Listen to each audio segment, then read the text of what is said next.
सभी ब्राह्मण बंधुओं को प्रणाम। एक सवाल है कि ब्राह्मणों में एकता क्यों नहीं? तो जवाब मिलता है कि ब्राह्मण बुद्धिजीवी हैं, इसलिए संगठित नहीं हो सकते। उसके संबंध में एक बात है कि माननीय राष्ट्रपति जी, महामहिम राष्ट्रपति जी बुद्धिजीवी हैं,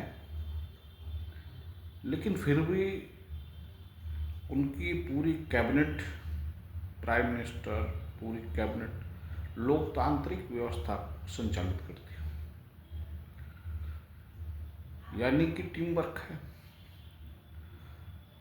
देश के प्रधानमंत्री जी हैं, उनकी भी पूरी कैबिनेट उनके नीचे रहती है और वो भी काम करते हैं। बहुत अधिकारी बहुत लगे रहते हैं, यानी कि वहाँ भी टीम वर्क है। दूसरे, जो बड़े बड़े शिक्षण संस्थान हों या छोटे शिक्षण संस्थान हों, सभी के टीचर्स भी बुद्धिजीवी ही होंगे, लेकिन उनकी भी एसोसिएशन है, वे भी संगठित है। आईएएस आईपीएस, इनकी भी एसोसिएशन, ये भी संगठित है। फिर ब्राह्मणों के पास ऐसा कौन सा ज्ञान है जो उन्हें संगठित होने से रोकता है? ये सबसे बड़ा सवाल यहाँ से खड़ा होता है। या तो ये लोग गलत हैं जो संगठित हैं, या फिर ब्राह्मणों को अपनी सोच बदलनी हो। ब्राह्मणों ने जो परंपरा अपनाई वो अकेला चलने की नहीं है। अगर ब्राह्मण बात करते हैं जो भगवान परशुराम जी की, तो परशुराम जी के पास बहुत ज़्यादा शक्तियाँ थीं, वो आपके पास नहीं है। बात करेंगे चाणक्य साहब की,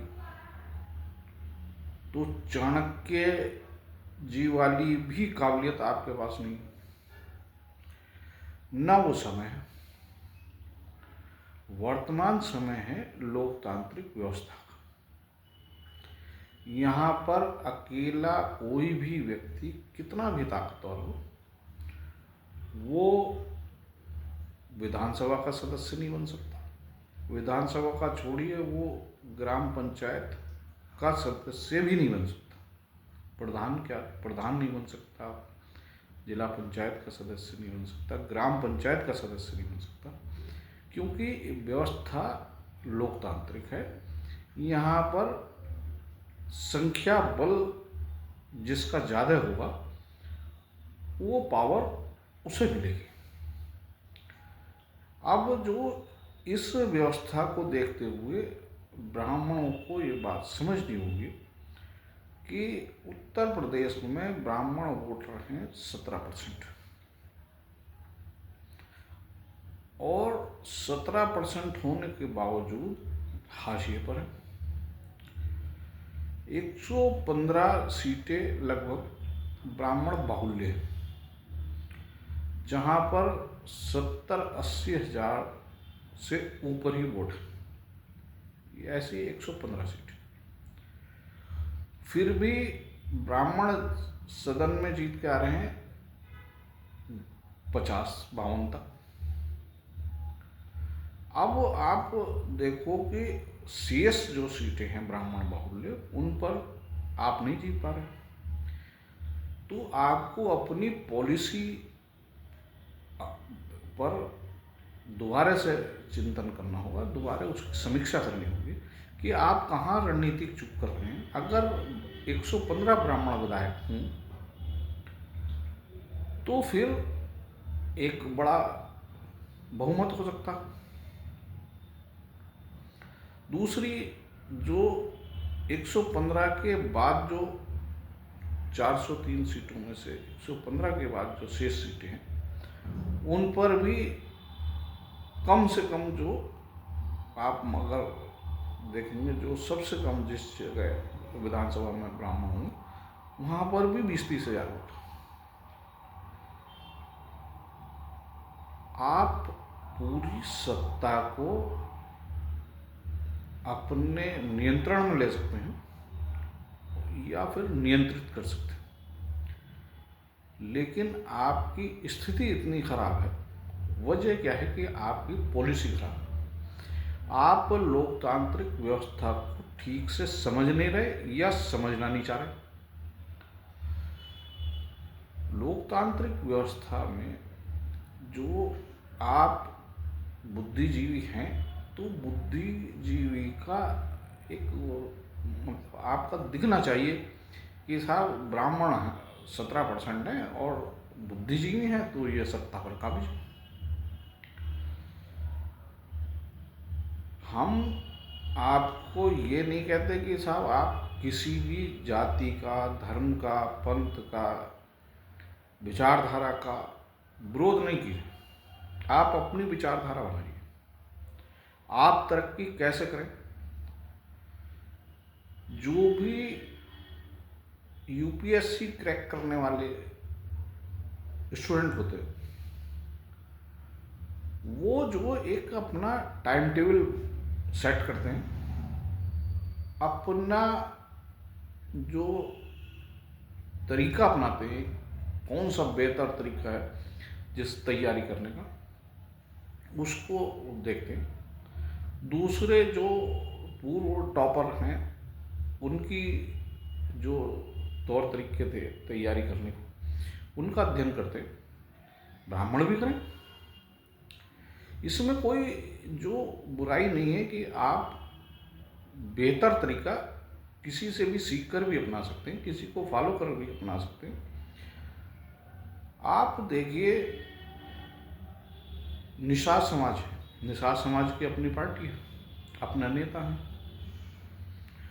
निषाद समाज की आवाज निषाद समाज के नेता उठाएंगे, संजय निषाद उठाएंगे। राजभर समाज की आवाज के लिए राजभर साहब हैं, वो अपने समाज की आवाज उठा रहे हैं, उनके हकों की लड़ाई लड़ रहे हैं। बिहार में नीतीश जी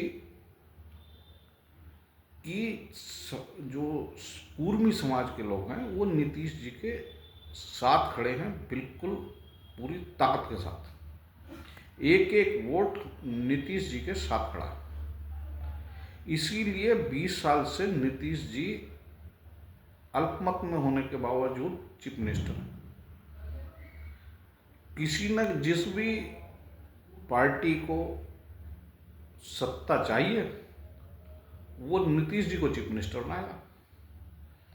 ये है उनके, नीतीश जी के जो अपना समाज है उनका, उसमें उनके समाज ने उन्हें एक लीडर मान रखा है। और ऐसा नहीं है कि लाभान्वित नहीं होते।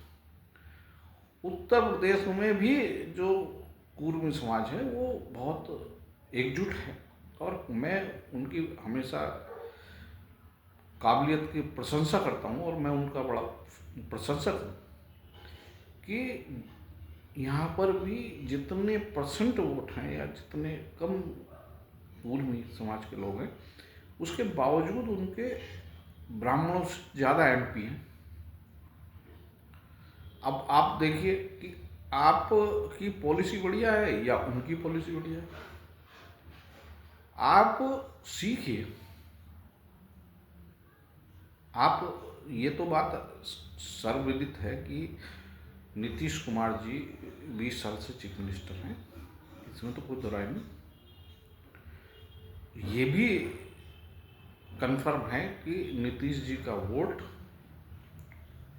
कोई और पार्टी, चाहे उस कितना ही लोकप्रिय नेता हो, वो नीतीश जी का वोट, एक वोट नहीं ले सकता। एक कुर्मी समाज का वोट वो नहीं ले सकता। आप भी ऐसा बन सकते हैं, आप भी ताकतवर हो सकते हैं, आपका नेता भी ताकतवर हो सकता है, और आपकी आवाज भी सदन में गूंजेगी और सब लोग सुनेंगे। आपको अपने हितों की रक्षा करनी है तो आपको पावरफुल बनना पड़ेगा। आपके पास अगर पावर है तो फिर आपका उत्पीड़न नहीं होगा, आपका हत्या बलात्कार से मुक्ति मिलेगी, आपको सरकार जो पॉलिसी बनाती है उसमें आपका ध्यान रखा जाएगा, आपको उसमें कोई भी व्यक्ति, कोई भी अधिकारी, कोई भी मंत्री आपको नज़रअंदाज नहीं कर सकता। उसे पता है कि जो उत्तर प्रदेश में 17% ब्राह्मण है, तो निश्चित रूप से जो वो अधिकारी को भी समझ में आ जाएगा कि सरकार में तो यही रहेंगे, मंत्री को भी समझ में होगा कि मंत्री तभी बनोगे जब 17% वोट का कुछ नजरे इनायत हों। तो आप जो लोकतांत्रिक व्यवस्था में वोट के महत्व को समझिए और एकजुट होइए। आप जो ब्राह्मण राजनीतिक की पॉलिसी है या विचारधारा है या जो उसकी जो बनाने का प्रयास कर रहे हैं जो लोग, उनकी जो सोच है वो ये है कि जिस भी क्षेत्र का चुनाव होगा वहाँ के स्थानीय ब्राह्मण युवा को सेलेक्ट कर उसे तैयार किया जाए, उसे पूरे तौर तरीके सिखाया जाए कि आपको करना क्या है, और ये भी उसे समझा दिया जाए कि आप जो ब्राह्मण वोटों की बदौलत सदन के सदस्य बनेंगे तो आपको उनके प्रति समर्पित रहना होगा। किसी भी समय अगर कोई भी व्यक्ति आपको याद करता है या आपके पास फ़ोन करता है या आपको बुलाना चाहता है या आपसे बात करना चाहता है तो आपको सुननी पड़ेगी, क्योंकि आपको उस व्यक्ति ने वोट दिया है। आप स्वयं में कुछ नहीं। और फिर देखिए आप ब्राह्मणों का उत्पीड़न, हत्या, बलात्कार, बेरोजगारी, सारी समस्याओं का समाधान एक ही है कि आप संगठित होकर संगठित वोट करें, अपना एक नेतृत्व तय करें, अपना एक राजनीतिक विंग तय करें, अपनी एक विचारधारा बनाएं, अपना एक लक्ष्य बनाएं, अपना एजेंडा हो। फिर देखिए ब्राह्मण समाज उत्थान के मार्ग पर तेजी से चलेगा, प्रगति के पथ पर अग्रसर हो जाएगा। आगे फिर मिलेंगे, फिर बात होगी। जय हिंद, जय भारत, जय संविधान।